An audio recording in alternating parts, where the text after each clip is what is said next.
Bueno, yo que soy... Yo que soy, además del patrimonio, una entusiasta del cine, hay una película súper divertida que si no la han visto se la recomiendo encarecidamente, que es Qué ruina de función, basada en una obra teatral donde pasa absolutamente de todo, pero aquellos tiran para adelante, con lo que sea. Es un caos absoluto por las cuestiones técnicas, pero tiran para adelante. Pues eso vamos a hacer. Bien, en principios del siglo XX, la Catedral de Valladolid asistía a una serie de renovaciones, de transformaciones, desde luego muy visibles al exterior. Muy visibles al exterior, como era la construcción, la erección de su nueva torre y su final remate con el Sagrado Corazón. Pero lo cierto es que había también otra serie de transformaciones, de obras importantes que se llevaron a cabo en este tiempo y que para acometerlas se saldaron con algunas pérdidas muy notables. La primera que vamos a abordar, que resultó realmente lesiva para la riqueza artística que atesoraba la catedral, fue la de dos lienzos del Greco que recientemente habían sido descubiertos y que he aquí que en junio de 1904 se despierta una intensa y viva polémica en la ciudad que fue muy bien estudiada por Brasas Ejido, donde se puso de manifiesto gracias a dos personajes que eran miembros de la Real Academia de Bellas Artes de la Purísima. Ahí tienen a uno de ellos, Ángel María Álvarez Taladrid, hijo de Joaquín Álvarez Taladrid, que presidía la academia. Pues bien, estos personajes clamaron en la prensa que el cabildo de la catedral había vendido dos lienzos del Greco. Bueno, aquello espoleó los medios de comunicación y se avivó una intensa polémica que, claro, puso en el centro de todas las miradas al cabildo y, desde luego, al obispo de la ciudad. Los lienzos en cuestión era les pongo una fotografía antigua para que vean algunas de las transformaciones que ha podido experimentar a lo largo del tiempo. Es un San Jerónimo, obra del Greco. La verdad es que se conservan actualmente 5 versiones de este San Jerónimo como cardenal, y esta, procedente de la Catedral de Valladolid, es la única que aparece firmada. Luego les cuento la historia.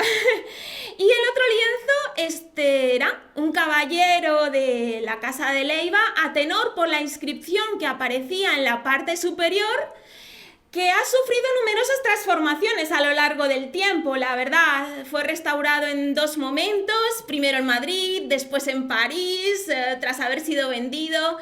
Y en ese periodo, pues bueno, las dimensiones del lienzo han sido alteradas, la inscripción superior también ha sufrido lo suyo, incluso ha tenido una cruz de la Orden de Santiago que iba y venía, porque antiguamente la tenía en su pecho y actualmente pues no la ofrece. Pero bueno, estos eran los lienzos objeto del debate. Claro, ante esa polémica que en principio se abrió en la ciudad, pues el obispo tuvo que salir a la palestra y dar respuestas a las críticas que estaban arreciando por doquier.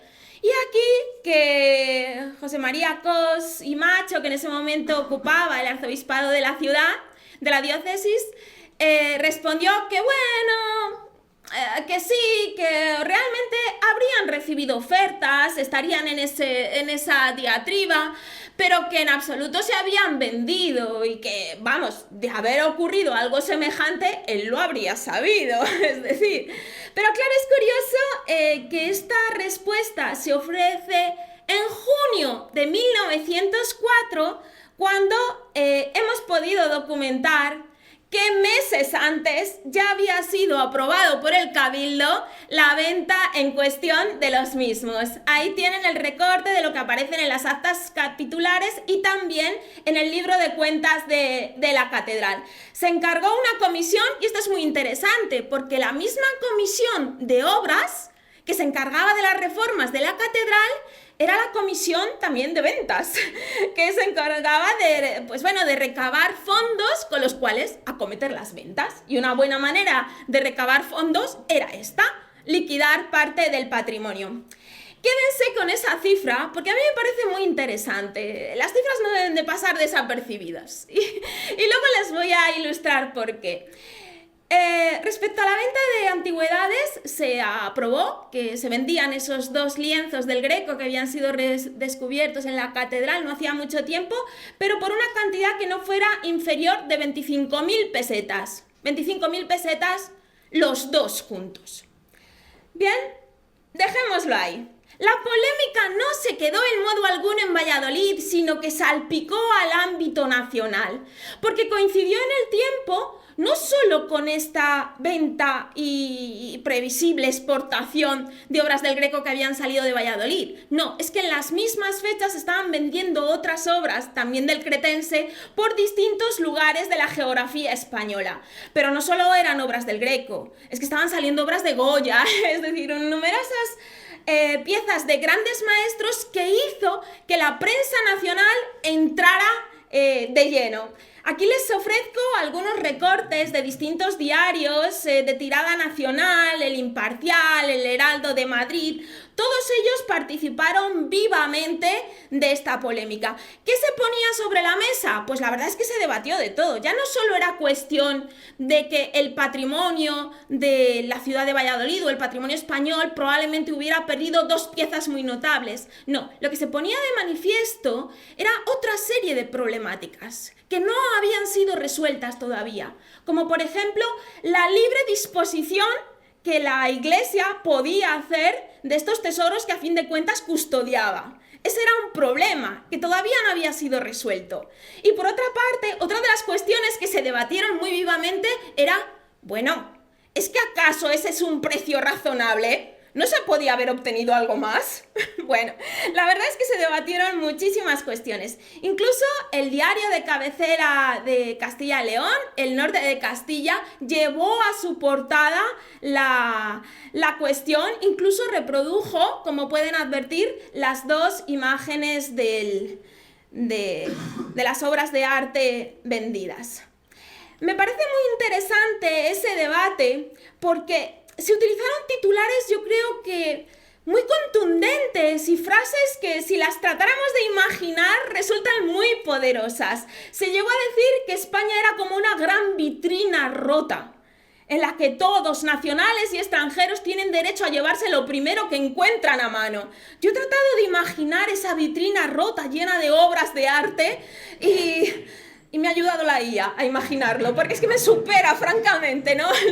Pero sí, sería algo así como una explosión, una dispersión de tesoros por toda la geografía internacional. El tema fue debatido en la Real Academia de Bellas Artes de San Fernando y allí, por ejemplo, 2 académicos tomaron voz y entresacado algunas de las frases que allí se dijeron y, por ejemplo, Martí Monzó, muy vinculado a la ciudad de Valladolid, pues bueno, se lamentó de esta pérdida, pero dijo que, bueno, dentro de lo que cabe, la Real Academia de Bellas Artes de la Purísima Concepción había tratado de defender a toda costa las obras y que no se vendieran, entonces ponía a resguardo a esta institución vallisoletana. Y que, bueno, a fin de cuentas la crítica podía ser moral, pero poco más allá podía llegar, dado que, dada la legislación en vigor en ese momento, no existían instrumentos legales eficaces como para poder evitarlo. Mientras que otro académico, García Alix, llamó la atención sobre otra circunstancia que fue definitiva décadas después. Él no era cualquiera, él había sido ministro de Instrucción Pública, es decir, tenía a su merced la cartera de Bellas Artes. La había tenido, sabía los problemas que existían al respecto. Es más, él fue el responsable de llevar a las Cortes un proyecto de ley para atajar la salida de tesoros artísticos del país, una ley muy parecida a la que ya había aprobado Italia, que tenía ese objetivo, la célebre ley Paca, y no lo consiguió. García Lis no lo consiguió. ¿Y por qué? Él decía, por las intrigas de los comerciantes de arte y los coleccionistas. Claro, en ese momento en las cortes, ¿quiénes tenían el poder? La iglesia, la nobleza, quienes eran los principales poseedores de tesoros artísticos. Entonces no estaban en modo alguno dispuestos a renunciar a parte de sus prerrogativas. Pero el debate fue realmente interesante. ¿Qué ocurrió con estas obras? Pues que hicieron un viaje transatlántico, una de ellas con destino a Nueva York y otra con destino a Montreal. La verdad es que fueron varios los agentes locales que trataron de conseguir esa venta y estuvieron en relación con unos anticuarios que extendían sus redes desde París. Émile Parés se hizo con estas obras y vendió las mismas a un consorcio de anticuarios formados por Trott y compañía, hasta que finalmente llegaron a la casa Noedler & Company, que tenía su sede en Londres, París y Nueva York. Fue Noedler & Company quien finalmente puso en manos de grandes coleccionistas internacionales estas piezas. Bueno, se han alterado un poco las fuentes, pero es lo que tenemos y vamos a tirar con ello. El lienzo de San Jerónimo llegó a Nueva York. Nueva York en ese momento era un vibrante mercado de arte y coleccionismo. La burguesía norteamericana estaba invirtiendo sumas extraordinarias, no solo en maravillosas mansiones como estas en la Quinta Avenida, sino tratando de enriquecer las mismas con obras traídas de todo el mundo, principalmente de Europa, porque esto era signo de distinción social. Y he aquí que en esos primeros años del 20, las obras del Greco se habían puesto de moda. Se compraban y se pagaban sumas extraordinarias por cada una de esas piezas. Los pintores impresionistas habían puesto de moda el Greco. Los anticuarios y galeristas que estaban vendiendo obras de los impresionistas vendían obras del Greco también, porque era como apelar al Antiguo Testamento, es decir, era como dignificar la moderna pintura con la antigua pintura, y descubrieron en este maestro pues un lazo con el pasado maravilloso. Ahí tienen, por ejemplo, en esta crónica de New York Times, esa apelación a cómo estaba de moda. Incluso había una imagen de la Casa del Greco en Toledo, que había sido recién abierta en España y que era un signo del aprecio que había por este maestro. Uno de los grandes promotores de esa fascinación por el Greco fue el marqués de la Vega Inclán, vallisoletano, que además de crear la Casa del Greco en Toledo, que fue un revulsivo extraordinario para elevar y dignificar el aprecio por la obra del maestro, también hizo convivir en su persona la imagen de visionario del turismo cultural, porque desde luego lo fue, con la de gran marchante de arte, porque por sus manos pasaron numerosos Grecos y Goyas que vendió a Estados Unidos. ¿Quién fue el comprador del lienzo de San Jerónimo? Henry Clay Frick. Frick fue uno de los grandes magnates estadounidenses. Él había hecho una gran fortuna con la industria del coke y se convirtió en uno de los más exquisitos coleccionistas de arte. Quiero poner este retrato suyo porque me parece muy ilustrativo de hasta qué punto amó la pintura española, porque ahí le tienen flanqueado por dos obras de grandes maestros, de Velázquez y el Greco.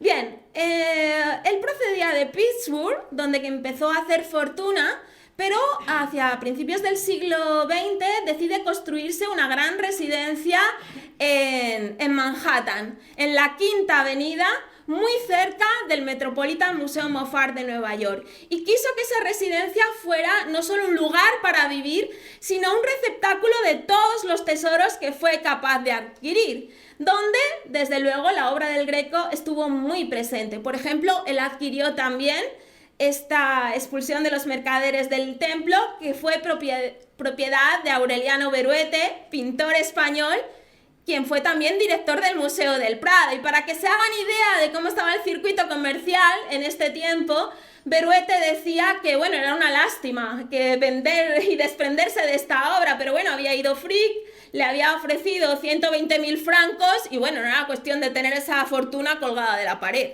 Pues bueno, se podía hacer negocio, pues se hacía negocio. Para que se hagan idea, y esto me parece realmente interesante porque a lo mejor les acerca la labor de investigación en historia del arte, en este mundo del coleccionismo y del mercado. Este es el libro de cuentas de Knoedler & Company en 1905 y ahí aparece la venta que se hizo de esta obra a Frick, a Henry Clay Frick, y además aparecen los intermediarios previos. Me parece muy interesante por una razón, porque ahí aparece la cifra, 150.000, o sea, sumen ceros a lo que la catedral en su día había vendido. 150.000 dólares en 1905, que es cuando Frick compra esta obra, era una fortuna. Para que se hagan idea, cualquier empleado medio de las industrias de Frick podía cobrar entre 500 y 600 dólares al año.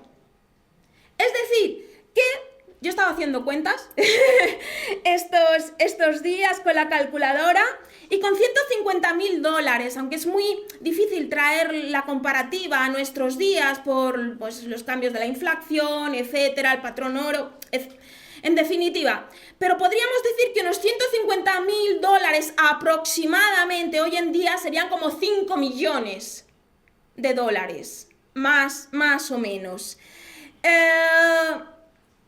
Claro, si la catedral vendió los dos lienzos por 25.000 pesetas, hoy en día equivaldría aproximadamente a 150.000 euros, es decir, a 75.000 euros cada uno.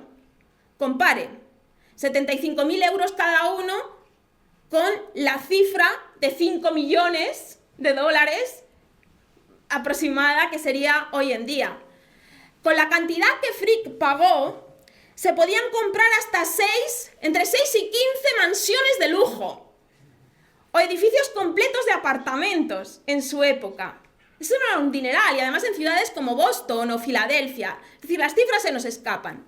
¿Qué nos lleva esto a pensar?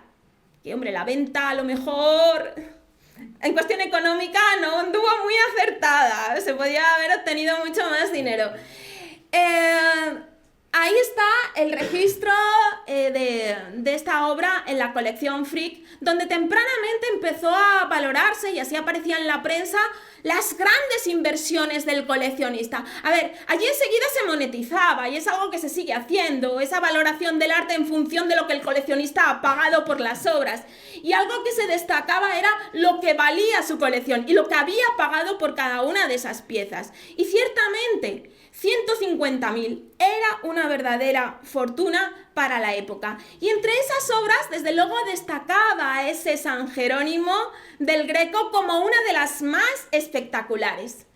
Su residencia, ciertamente, se convirtió en un exquisito receptáculo de tesoros artísticos. La verdad es que es un verdadero deleite para la vista y para los sentidos pasear todavía hoy por esta mansión que pervive como un museo exquisito a la memoria del coleccionista que la inspiró.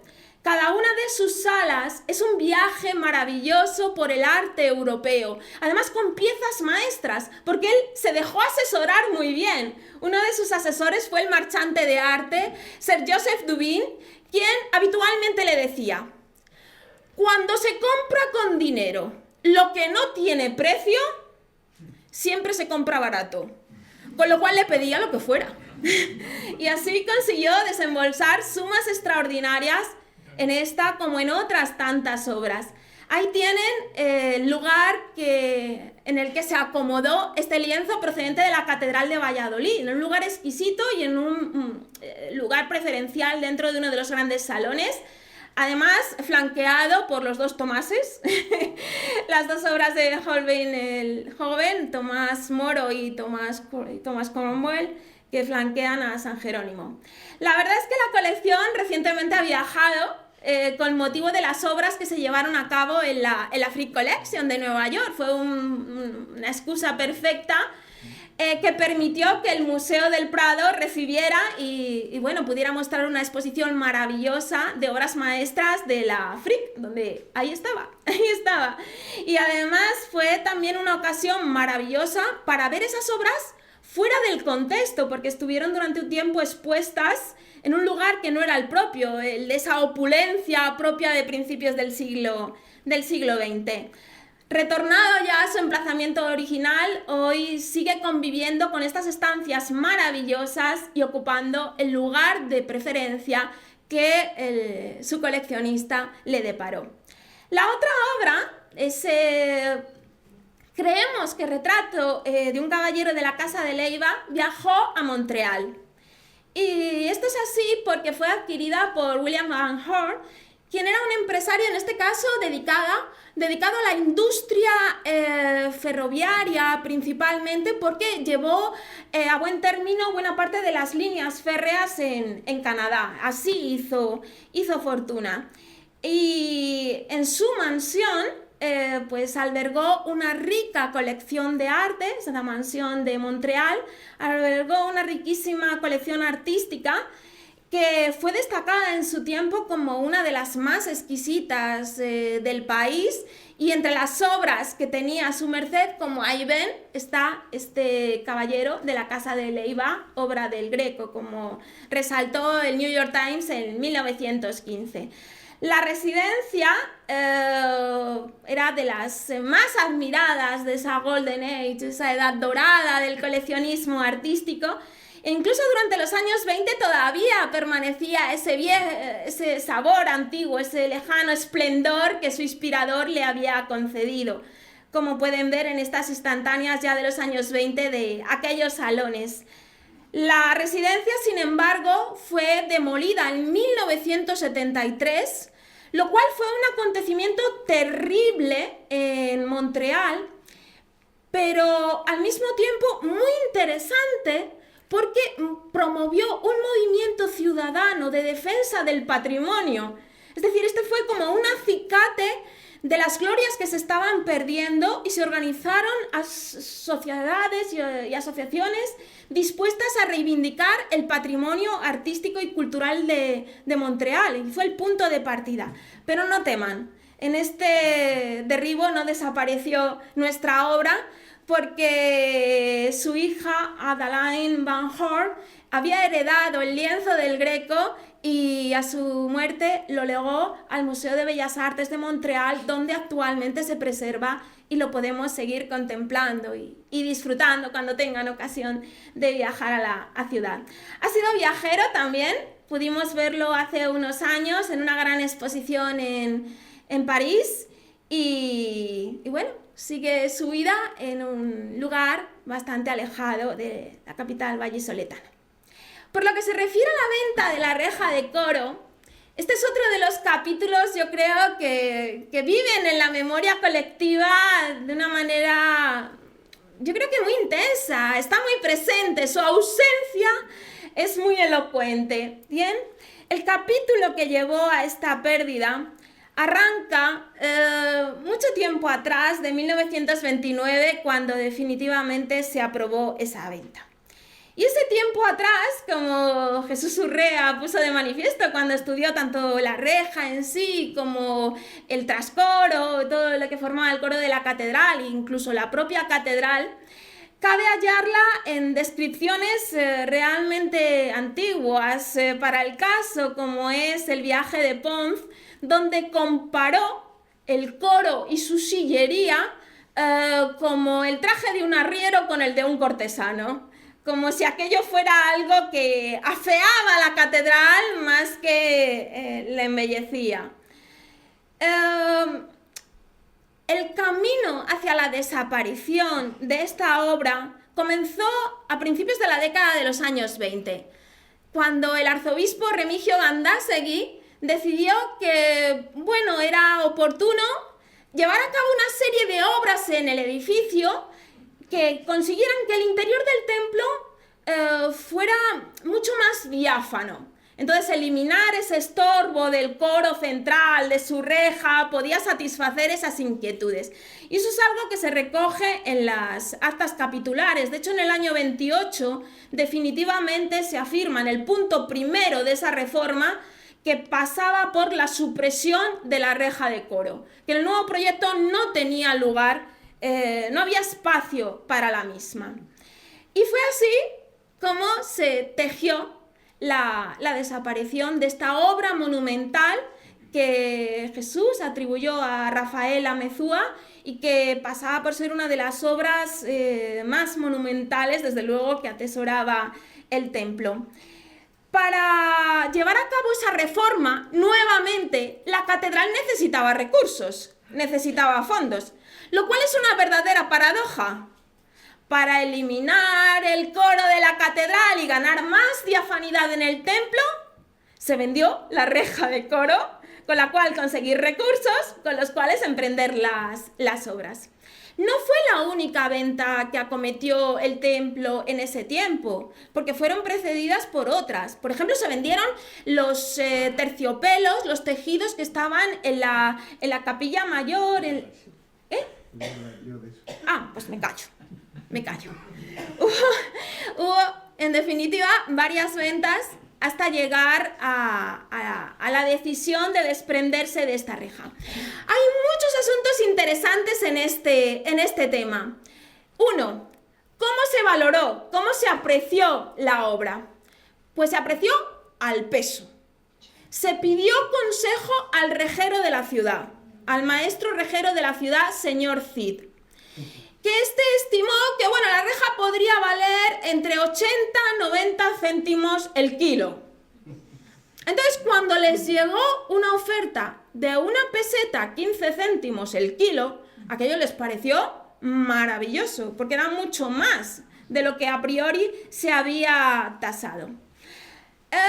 Entonces, ahí tienen el libro de actas capitulares del 18 de abril de 1929, donde se resuelve tal venta de una reja que ya estaba desmontada, que, como saben, no cumplía a juicio de la catedral ningún uso ni función alguna en el nuevo proyecto, y que por tanto eran algo más o menos que hierros sueltos, desprovistos de toda función, y que si además podían deparar ingresos, pues maravilloso, mucho mejor.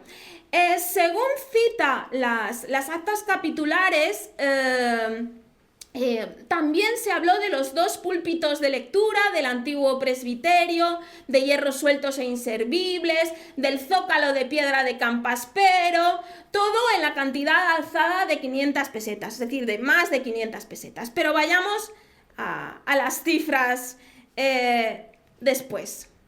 ¿Quién estaba interesado en esa reja?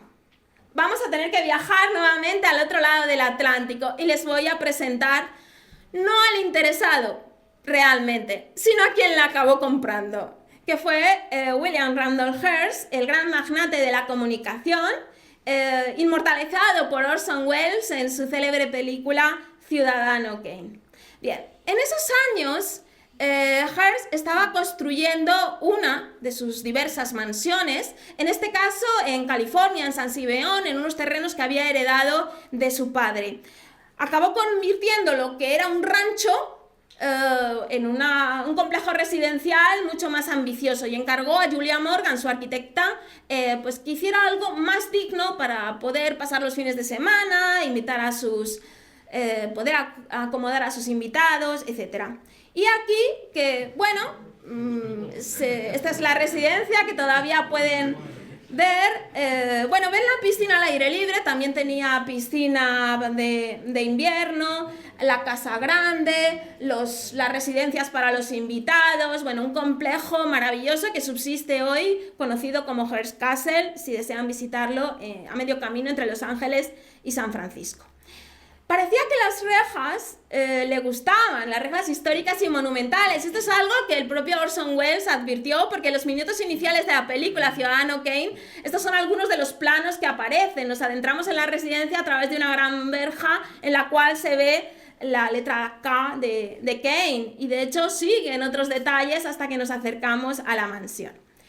Bien, Hearst, a través de Julia Morgan, encargó a su agente en España, Arthur Vine, y a su esposa Mildred Stepley, que le buscaran una gran reja para esa residencia. Y aquí que dio con las piezas adecuadas, porque el matrimonio había estado recorriendo el país apenas unos años antes, documentando, fotografiando y estudiando rejas históricas españolas y dándolas a conocer a través de esa obra, Spanish Ironwork. Y aquí que, bueno, cuando recibe el encargo de buscar una reja en España, Vine, pues, ¿qué es lo que hace? Pensar en aquellas que conocía. En primer lugar, piensa en Palma de Mallorca, también en la Catedral de Palma de Mallorca, que había reformado igualmente su coro. Piensa en una reja de San Francisco de Palencia, pero por último parece que se decanta por la Catedral de Oviedo y está durante un tiempo tratando de adquirir la reja de la Catedral de Oviedo, hasta que desiste, dice que aquello, bueno, que es inviable, sí era interesante porque había sido retirada, igual que la de la Catedral de Valladolid, pero llega a afirmar, es una maldita suerte hacer negocios con este obispo. Entonces, bueno, parece que no prospera con él y tira la toalla. Era interesante porque, como ven, la Catedral de Oviedo había también despejado la nave central y tenía esa reja retirada. Pero parece que en otras diócesis pues encontró mejor acogida. Y así es como llega a Valladolid, que no lo tenía en principio pensado, porque de hecho en ese estudio sobre rejería española Valladolid no aparece. Han podido ver piezas de Salamanca, de León, de Burgos, de Palencia, pero de Valladolid no. Sin embargo, llega a las puertas del cardenal, vamos, del arzobispo Remigio Gandásegui, y parece que ahí sí que encontró mayor feedback, ¿no? Mayor receptividad a sus intenciones. La reja ya no estaba instalada, la nave central estaba vacía, y eso era una ventaja, que estaba desmontada, es decir, que se podía cargar y trasladar fácilmente. Y es ahí cuando llega este telegrama que, bueno, toda esta documentación la voy a ir pasando deprisa, pero es para que vean que lo que cuento no me lo voy inventando, que está todo documentado en distintos archivos. Este es del archivo de Julia Morgan, que se preserva en San Luis Obispo, en California. Bueno, pues llega este telegrama donde, traducido aquí tienen, acabo de encontrar reja, 50 pies ancho, 40 alto, $17.000, urge venta, puedo embarcar inmediatamente. Stapley, directo, conciso y eficaz. Solía firmar con el apellido de su esposa, Stapley, lo cual, bueno, era maravilloso, ya la tenía lista para llevar. Y a partir de ese momento se van sucediendo distintas cartas entre Vine, Julia Morgan y Hearst. En una de esas cartas le detalla lo interesante que es esta pieza. Vine, como lo había tenido tan difícil en otras diócesis y esta pues tiene fácil la adquisición, vemos cómo llega un momento en que trata de convencer al magnate que tiene que comprarla sí o sí. Y los mensajes son, urge su venta, es única, el precio es barato, no se va a presentar otra ocasión así. Y además le dice algo que es muy llamativo, está ya en mi poder, no es preciso rondar un año alrededor del obispo y su cabildo, es decir, ya está, ¡pumba!, hecho, listo para embarcar. Pero he aquí que Hearst ve la fotografía que le han enviado, ve la carta donde Vine, sí, le trata de convencer que aquello es maravilloso y le manda un telegrama igualmente escueto que le dice, no estoy interesado. Demasiado severa y no del tipo que quiero, Hearst, claro. Vine debió de estar a punto del infarto, porque claro, ya tenía el negocio resuelto. Y le escribe una nueva carta donde le viene a decir, bueno, a ver, vamos a recapitular. Me había dicho que le interesaba. Yo ya lo he negociado con el obispo, la tengo embarcada, está ya en Valencia, lista para ser expedida para Nueva York. No puede echarse atrás en este momento, porque además yo he adelantado el dinero. Hearst pagaba lento, pagaba mucho, y cifras abultadísimas, pero tardaba mucho en pagar. Pero claro, Vine, que había adelantado el dinero, que estaba en medio de este trajín, se encuentra con esa respuesta escueta, no me interesa, es demasiado severa, y claro, le escribe una filípica de 2 páginas donde le trata de persuadir que es la oportunidad de su vida, que no va a encontrar nada semejante. Se inventa quién es el autor de la reja, dice que es Juan Bautista Celma, se lo inventa, le quería dar caché a la obra, se lo inventa todo. Además era común que mintiera, formaba parte del tejemaneje del coleccionista.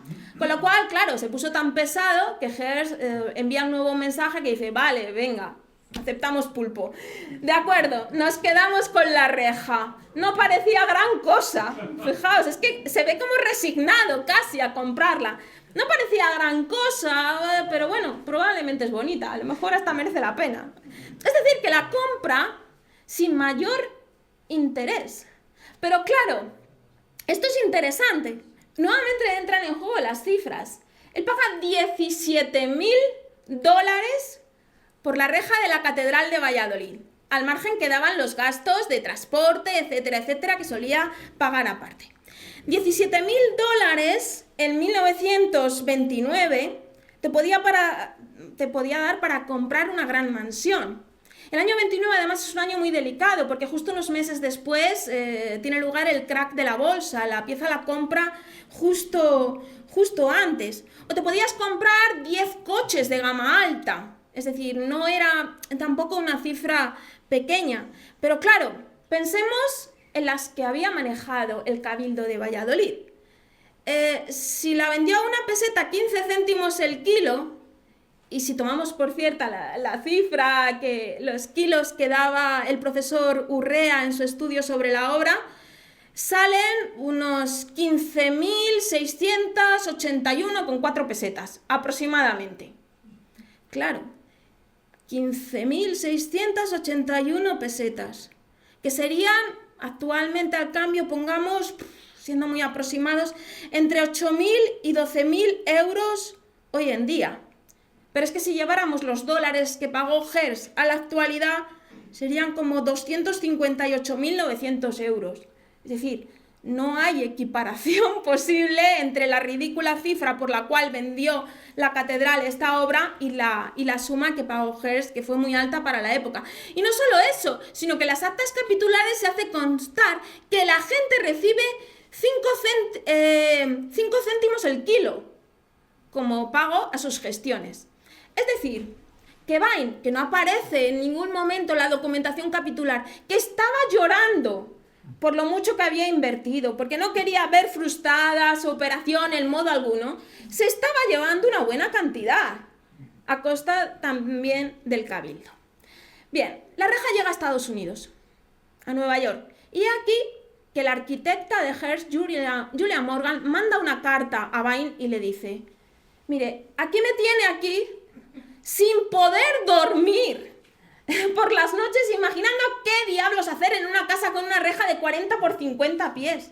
Es decir, no sabía dónde ponerla, porque era demasiado grande y no había ningún espacio que en ese momento estuviera diseñando donde una pieza semejante pudiera encontrar un adecuado acomodo. Le llega a decir, por primera vez usted ha superado en escala al señor Hearst, que ya era un megalómano, compraba y pagaba en cantidades abusivas, a lo grande.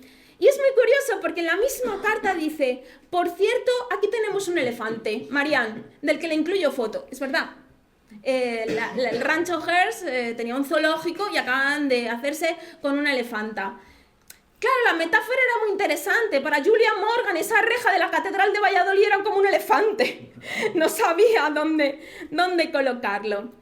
Lo cierto es que no sabía y no lo hizo. Nunca halló acomodo. La reja permaneció desmontada en un almacén portuario durante largo tiempo hasta que, fallecido ya Hearst, la Fundación Hearst lo donó al Metropolitan Museum of Art de Nueva York en el año 56. Y en 1957 la reja fue instalada y abierta al público. Estas son algunos de los mensajes que podemos encontrar en la prensa neoyorquina del estreno de esta pieza. Esta es la nota de prensa que el Metropolitan pasó a los medios de comunicación para que se hicieran eco del acontecimiento. En ella se decía que era, bueno, que gracias a una decisión extraordinaria de las autoridades eclesiásticas españolas podían disfrutar en Nueva York de una obra que era original y que era la única pieza de tales dimensiones fuera de España. Es decir, que hicieron valer lo que era una verdadera odisea. Y bueno, así puede verse la comparativa, la reconstrucción de la pieza en la sala actual y lo que en su día fue. La verdad es que los ecos que se recibió en la prensa fueron de muy diversos signos, no solo en las revistas de arte especializadas, sino toda la prensa recogió la crónica. La verdad es que hubo dos momentos en los cuales esta obra pudo regresar a España. El primero de ellos fue en 1957, en el contexto de las negociaciones del gobierno de Franco para permitir al Metropolitan de Nueva York el traslado del ábside de Fuentidueña que quería erigir en Cloisters, que se acabó cerrando oficialmente como un intercambio, y para lo cual el Met ofreció distintas opciones. Y entre las opciones que puso sobre la mesa fue intercambiar este ábside románico por la reja de la Catedral de Valladolid para que volviera a España. Pero en ese momento las autoridades franquistas lo que decidieron es que volvieran 6 paneles de la decoración mural de San Baudelio de Berlanga, que actualmente se encuentra en el Museo del Prado. Fue así que en este contexto de desmontaje de Fuentidueña sobrevoló la reja que no volvió. El ábside viajó a Nueva York y fueron las pinturas de San Baudelio que regresaron. Y hubo otro momento en el contexto de la reinstalación en el Metropolitan Museum of Art de este patio renacentista del Palacio Castillo de Vélez Blanco en Almería, cuando a comienzos de la década de 1960, James Rorimer, director de la institución, vio que era una oportunidad maravillosa para integrar las partes que todavía habían quedado en Vélez Blanco, comprarlas y trasladarlas al Metropolitan y componer toda la estructura. Y llegó a ofrecer al entonces director general de Bellas Artes, Gratiniano Nieto, muy vinculado a Valladolid, le llegó a ofrecer la posibilidad, bueno, si no lo podían comprar estas piezas de Vélez Blanco, pues llegar a un intercambio. Y nuevamente, y Gratiniano Nieto le llegó a pedir a Rorimer la reja de la Catedral de Valladolid para permitir la salida de algunas piezas de este palacio. Rorimer dijo que no, que eso ya no era posible, la reja ya estaba inaugurada, ocupaba su espacio, su sala y no había posibilidad alguna de ello. Con lo cual, este patio que había salido de España a principios del siglo XX, que había estado instalado en la Casa de Antigüedades de un decorador y anticuario francés y que George Blumenthal había comprado e instalado en su residencia neoyorquina y gracias a Blumenthal llegó al Metropolitan, pues fue otra ocasión en la cual, pues bueno, la reja de Valladolid estuvo sobre la mesa, pero no se consiguió. Desde entonces hasta hoy ha sido un excelente marco para cualquier celebración. Por ejemplo, este fue el momento en el cual se expuso en el Metropolitan Mona Lisa, la Gioconda, ahí pueden ver las colas tratando de acceder al edificio, y el lugar elegido por la institución para colocar esta obra maestra fue precisamente la reja de la Catedral de Valladolid, que sirvió como fondo maravilloso al evento. Y cada año podemos verlo también porque es el espacio elegido por la institución para colocar su árbol de Navidad, su Belén napolitano y felicitar la Navidad a todos sus visitantes. Con lo cual, bueno, sigue sirviendo como marco maravilloso para esta ocasión. ¿A qué punto llegamos? Pues a este momento en el que hablamos de ausencia, de memoria, de patrimonio. ¿Qué hacer en ese camino? Pues las instituciones, los museos están muy comprometidos con recuperar, cuando es posible, aquellos tesoros que en su momento salieron del país o que fueron desplazados en su emplazamiento original. Y un ejemplo maravilloso de ello fue la historia de los púlpitos que estuvieron en las negociaciones de Vine, que no ofreció a Hearst porque en una carta le dice que eran demasiado caros y severos. Y que bueno, actualmente se encuentran en el Museo Nacional de Escultura de Valladolid. Uno de ellos fue comprado hace muy poquito tiempo y que son testimonio pues de, bueno, aquel episodio trágico para el patrimonio vallisoletano en el que se perdió una obra monumental, pero bueno, se han recuperado estas piezas. Podemos imaginar, podemos crear imaginariamente cómo sería aquello de traer la reja de la catedral a su emplazamiento original. Tal y como es hoy en día, la inteligencia artificial me ha dicho que sería absurdo. He estado hablando con ella mucho en los últimos días y hemos llegado a la conclusión de que es absurdo porque no solo porque está incompleta, el Met la instaló pero la recortó, no cabía y entonces le faltan sus extremos. Entonces tal cual está hoy no tendría sentido. Hemos llegado a otra conclusión, que lo más adecuado sería devolverla, remontar todo, el pack completo, la reja, el coro, el trascoro, solo así podría tener un cierto sentido. Pero en todo caso también sería inviable. He imaginado también cómo sería aquello de traer de retorno los Grecos a la Catedral de Valladolid. Y yo, en mis elucubraciones mentales, en tiempo de duermevela, he pensado que el mejor sitio sería una de las salas del Museo Diocesano. Pero claro, veo esta sala y juego con estas recreaciones y pienso, es que la Frick Collection es una maravilla, es un deleite de los sentidos. Y también pienso que, bueno, siempre nos queda el consuelo de documentarnos, de viajar con la imaginación y de ser conscientes de todo ese patrimonio que tenemos disperso, como estamos haciendo a través de este proyecto. Y reconocer que aún lejos de nuestras fronteras tenemos maravillosos embajadores de nuestra cultura, de nuestra historia, de lo que fuimos, en lugares a veces privilegiados del arte y de la historia. Y que además, aunque estén lejos, tenemos una responsabilidad, que es cuidar el hueco que le dejaron, su vacío, y llenarlo de memoria, para que esta no se pierda. Porque estas obras no estarán, pero todavía nos quedan muchísimas más en las cuales tenemos una gran responsabilidad por preservar. Muchas gracias.